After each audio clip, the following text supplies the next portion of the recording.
I just wanted to welcome you all once again to our May PM Connections, where our business booster is workplace mental health in honor of Mental Health Awareness Month.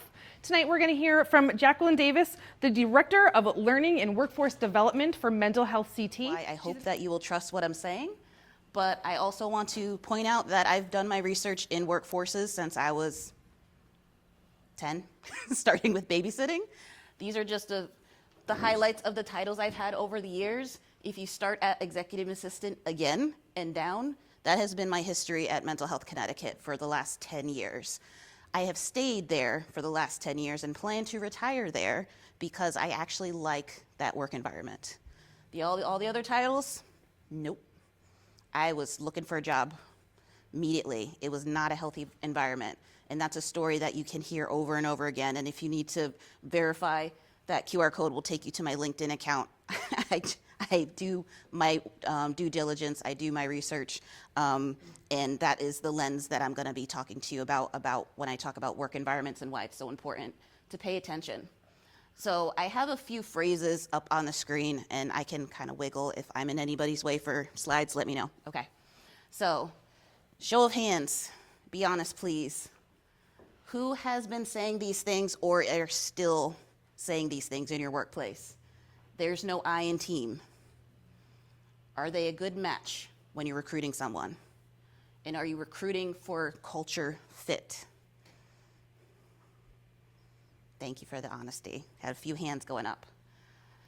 These were the traditional practices that we have all been taught to do in business, where we want to make sure that we're bringing the right candidate in that's going to match our values, fit in with our mission. All of it is like putting everyone into a little box. And I'm not saying there's anything horribly wrong with that mentality, but I am here to talk about that there is another option. And that other option I've seen work beautifully in my work environment and other work environments. So I just want you to have that open mind. So if you're still saying these things, just take a minute, think about it. Maybe there's a better way to get at it. So I always start off with definitions in my presentation because I like to make sure everyone knows what we're talking about. And you might have noticed the title of the presentation is Super Salad, and I have logic to that, I promise. But first I want to tap into the definition of what acculturation is and assimilate.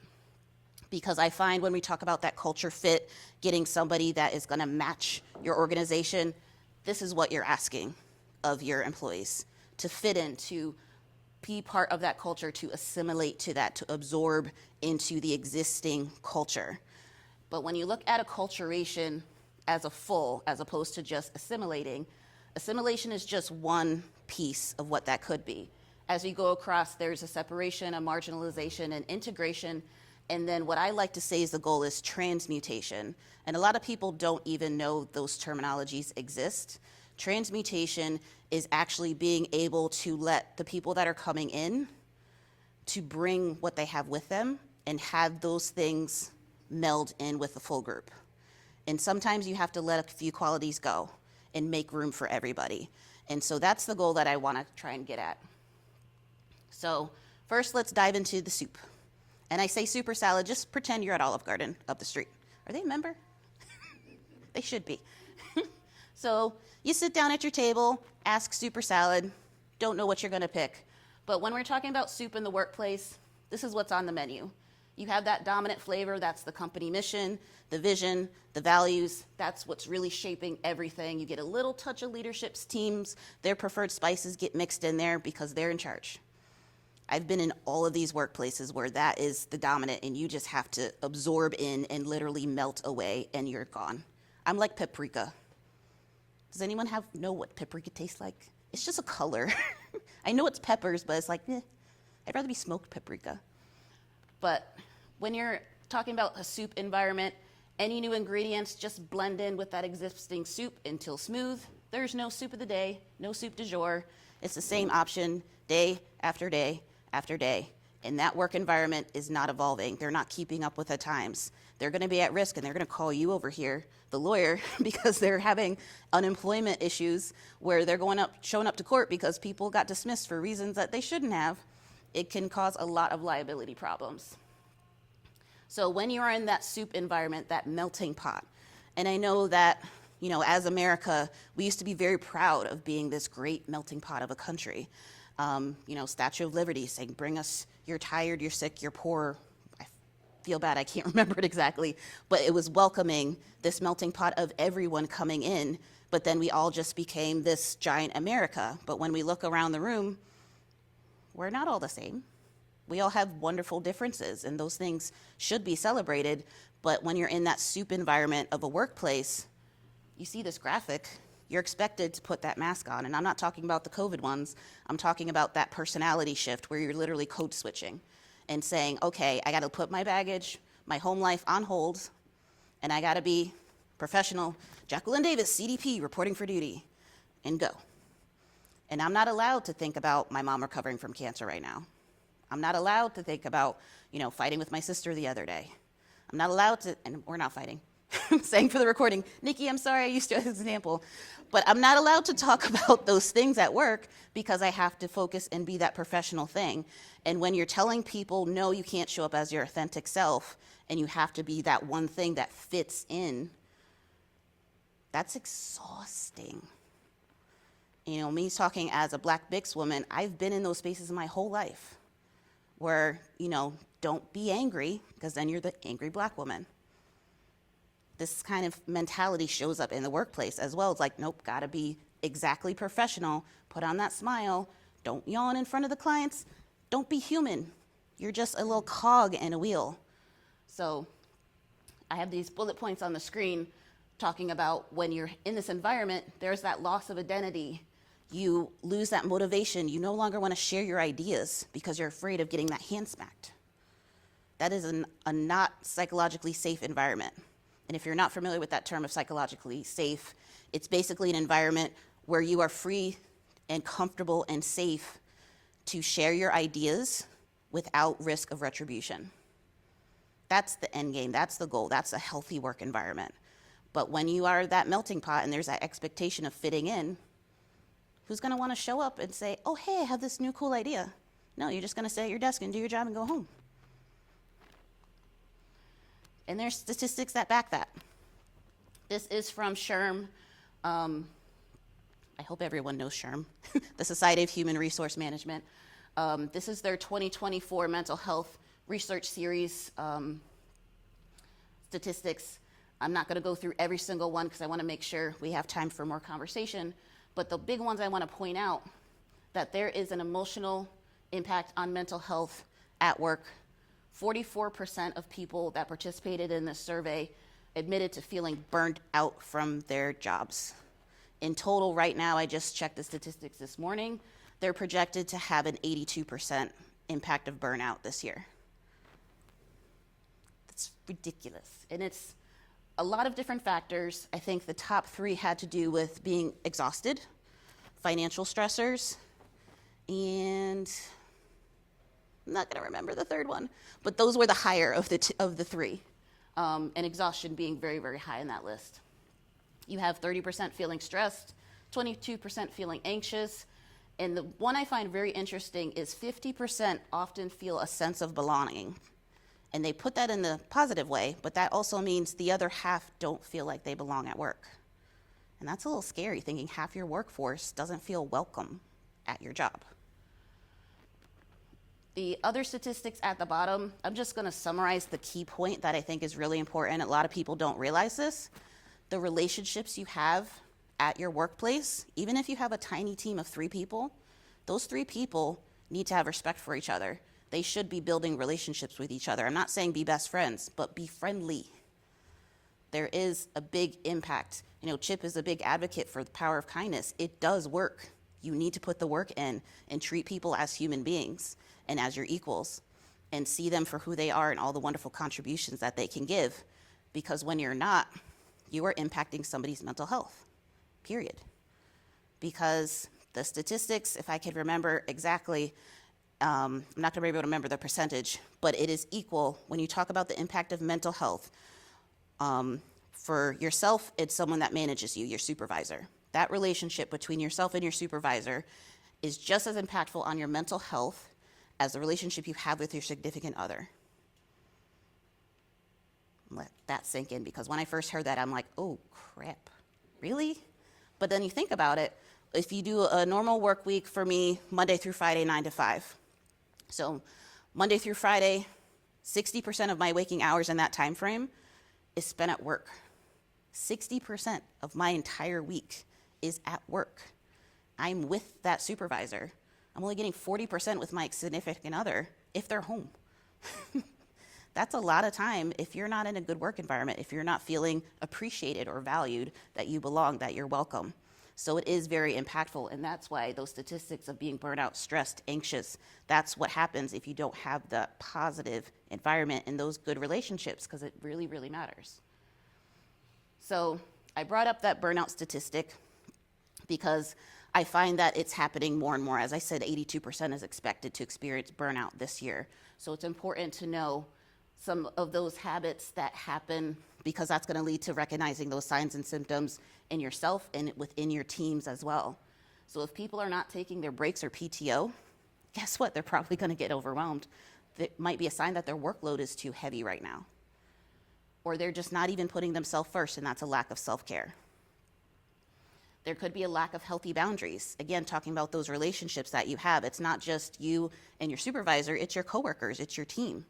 If you're not able to have those safe boundaries and be able to say, you know what, I have too much, I have to say no.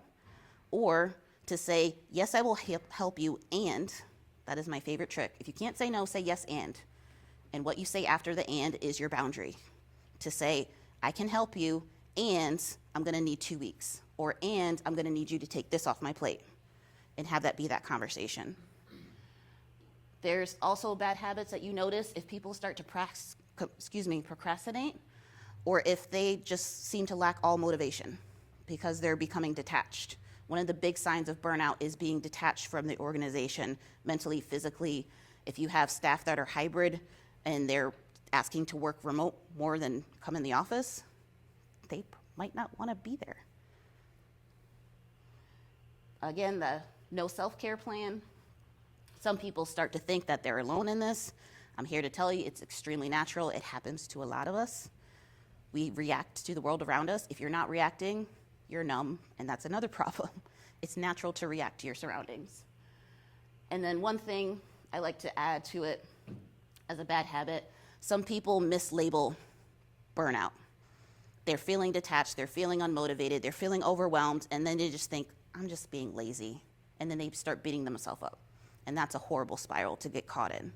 So check in on yourself. If these are resonating, check in on your staff if you're starting to see that, because it might be a sign of burnout. And there are 7 stages. There's different ways to intervene. I have a whole other training on it. I wish I could squish it in this time, but it's important to pay attention and to be able to check in. And some other things to look for is what we tell ourselves. And I have a bunch of quotes that I know I've said myself. These might resonate for you, of what you've said over time. To just say, you know what, I don't have time for a break today. I got too much to do. That's a giant red flag. I work better under pressure. Does anyone really? No, I don't want to. That's that procrastination of just like, I put it off. Oh, but I work better under pressure, so I'll just do it 10 minutes before the deadline. Another sign, red flag, I have to stay at my desk and get this done. I don't know how many people that I've seen skip their lunch break, bring their lunchbox to their desk, and they're still typing, half eating a sandwich. No, take those breaks. Take the calm time. A lot of people have the misconception that self-care is a reward that you have to earn. I literally have a presentation called Self-Care Isn't Selfish. And we talk about, no, you need it as fuel. It's not a reward, because if you think about our bodies and what we can give to other people, because I know a lot of people that struggle with self-care, they are the selfless individuals. They are the givers, caregivers, supporters, helpers in the world. And I think that's very natural for a lot of people to want to contribute to society, to contribute to others, take care of their homes, their families, their coworkers, their organization, whatever that is. And just think about it as a cup of water. If you have, this is your 100%, it's full. I can give 100% every single day. But if my glass starts to go down, I can still give 100%. But I'm not giving all I can to somebody else. And then if it keeps going down, I'm getting burnt out. They just get a drop, but it's still all I can give. It's still 100% of what I can offer, but they're still thirsty. So you have to give back to yourself. Put that oxygen mask on first before helping others. It applies for more than just planes. I know you probably just heard it how many times being in Italy, flying. So it is important. It's good advice. And then last two quotes to think about to look for those red flags. Thinking asking for help will make me look like I'm incompetent. That's a big old myth. Asking for support is a giant sign of strength because you're realizing I can do better with others. And lastly, anytime someone says I'm fine, I stop in my tracks and I'm like, what's wrong? There's a movie, I think it's The Italian Job, that says fine is freaked out, insecure, neurotic, and emotional. And it just stuck with me. But there's something about that knee-jerk reaction when you ask someone, how you doing? And they're just like, fine, good. And it's that quick of an answer. I'm like, you didn't even check in with yourself to see how you're doing. How are you doing? Take a minute, think about it. And then respond, and then you get a more genuine answer. And it might be, yeah, I actually am really good. I'm feeling good today, got a jog. And then that opens up those conversations. It's my favorite thing to do with my team of just like, no, how are you really?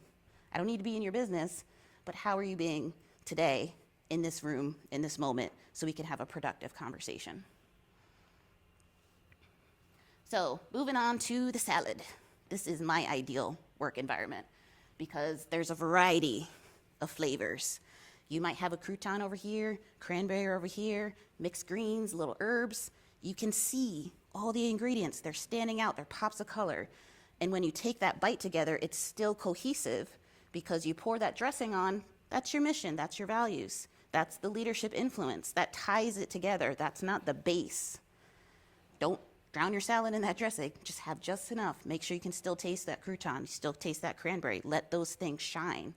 And make room for those new ingredients to come in. Change it up if you need to. Just making sure I hit all those notes. I did.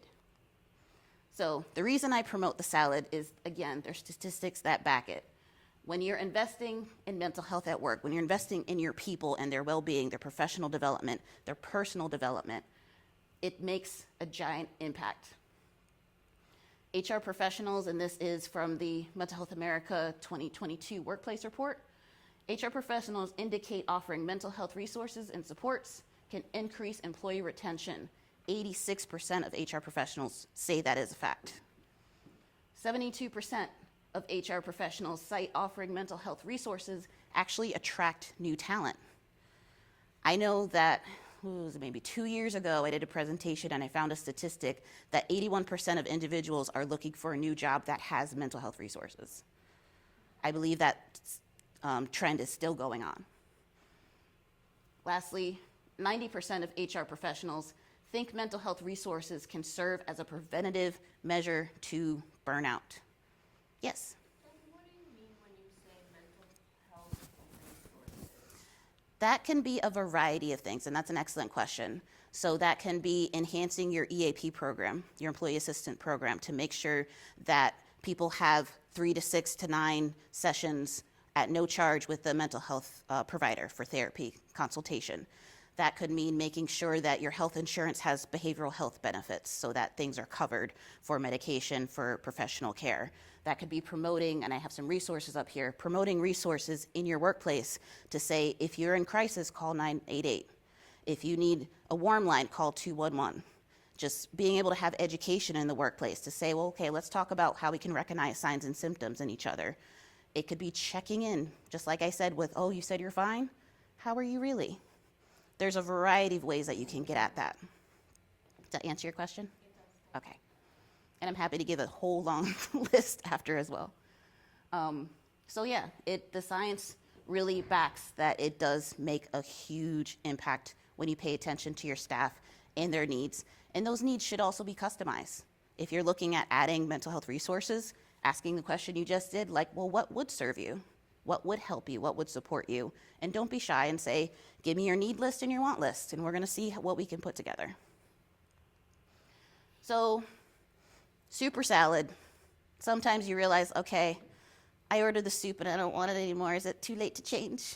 It's okay. I'm here to tell you you can change at any time. You can always impact your work culture and make better choices. So revisiting this list, revising it. Instead of saying there's no I in team, realize there's an E, and that E stands for everyone. Don't just think about that I. Think about the collective team. Instead of asking, are they a good match? Ask, what do they bring to the table? What can they contribute? How can they be that cranberry in our salad that we don't have right now? And then the last one, instead of recruiting for culture fit and putting people into a box, try thinking about culture add. How can we be better? You can have the best job. I feel I have a best job. We're actually nominated and won and received the award for top workplace in the US. We're pretty cool. But we're still asking the questions and checking in with staff because every month we have new hire orientation and there's 3 to 5 new folks coming in and we say, hey, here's our values, here's our mission, what's missing? What do you need? And I'm the feedback queen. I tell people, track how many times do I say feedback in new hire orientation? I make it a game because I say it over and over. We want your feedback, we need your feedback. Anything that we're doing, we think it's great, but I wanna know what you think because you're new and now you're part of our community. And so you have the same advantage we all did when we made up our values as a team. I wanna know what you value and make sure that you feel welcome and you belong and you are, a part of our community. So, few homework questions. If you feel like you are teeter-tottering between a soup or a salad environment, even if you feel like you're rocking out and you're like, oh, we totally a salad, still good to check in with yourself. So think about these.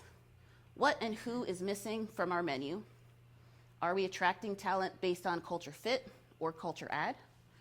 Are our professional development opportunities meeting the needs of our staff interests and ideas? And how are we contributing to a psychologically safe environment? And that's really meeting people where they are. That's a question for your team, not just for you to noodle on. And then lastly, is my work environment mentally healthy? And what am I doing to contribute toward this goal? And this is good homework to check in. If you have a quarterly leadership meeting, bring up these questions every quarter. How are we doing? Track the progress. Keep thinking of new ideas and invite your team to help contribute because no one person can fix your culture. It is the entire community. Your entire workplace can contribute. And when you bring them into that conversation, when you put a seat at that table, they're gonna wanna stay a lot longer because they're invested. They have that buy-in. So that was my speedy version of the presentation. Thank you very much. I would like to point out, you saw our sign up here. We do have lawn signs. This is actually my house out in Portland. I put up my sign last night, took a quick picture. These are free for anyone that would like a lawn sign. All that we ask is if you fill out our sheet up front, just at the very least put your name and what town you're gonna put your sign in. If you would like to add your email, we're happy to add you to our newsletter, an e-newsletter that goes out at least every quarter. But as Mental Health Awareness Month, we have a full month of content. Our social media will have a post every single day in May. I don't know how my team does it. They are amazing. But we are spotlighting 5 faces across the state, starting with Corey Lee, who is a dear friend of mine. He got spotlighted this year. It just got launched today to kick off Mental Health Awareness Month. Wonderful, wonderful stories and content. And we call our campaign, Let's Face It. And that's why we have 5 faces, 5 stories, 5 great impacts and examples of why mental health matters and makes an impact in people's lives. So I hope that you will check out our campaign, support however you can, even if it's just signing up for a newsletter, following us on social media, joining a fundraiser, whatever that looks like. And please help yourself to resources that are up here on the table. And I open up to any questions, comments, feedback. Before you take the questions, Yeah. if anybody asks a question, if you can repeat it because yours is the only microphone. Awesome.